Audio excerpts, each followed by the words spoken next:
After I bought her the car she wanted, she looked at the paperwork and said, "Good, this will be useful when I leave you." I looked her in the eye and said, "The paperwork will be?" "Yes."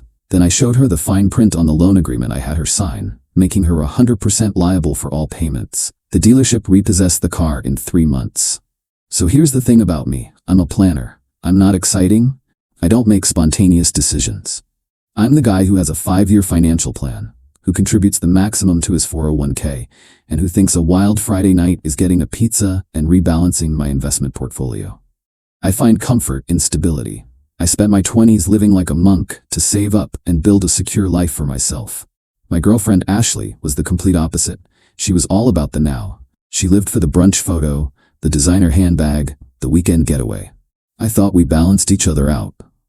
I was the foundation, and she was the beautiful, exciting house being built on top of it. It's a nice thought, right? The problem is, I was the only one doing any of the building. We'd been together for 2 years, living in an apartment that I paid for. She worked part-time at a high-end clothing store, which was perfect for her, because it gave her a great discount and just enough money to fund her social life.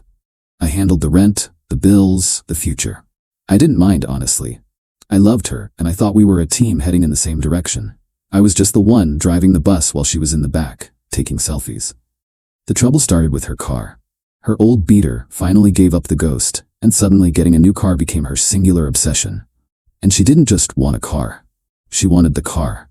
A gleaming white luxury SUV with a panoramic sunroof and a price tag that made my eyes water. It was a car for a person with a 6-figure salary, not a part-time retail job. For months, it was all she talked about.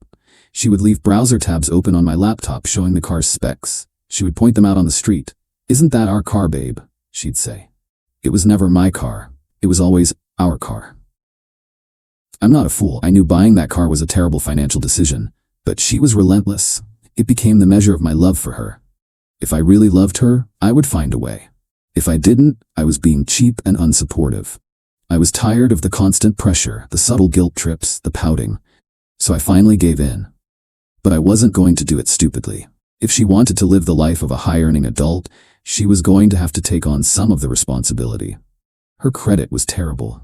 A few maxed-out store cards and a history of late payments meant she couldn't get a loan for a toaster, let alone a $60,000 car. My credit, on the other hand, is pristine. This was the basis of my plan. I sat her down and laid out my proposal. "Okay, Ash," I said. "You want the car. I get it. Here's the deal. I will help you, but I'm not buying it for you. We will go to the dealership. I will put down a significant down payment to make the loan manageable.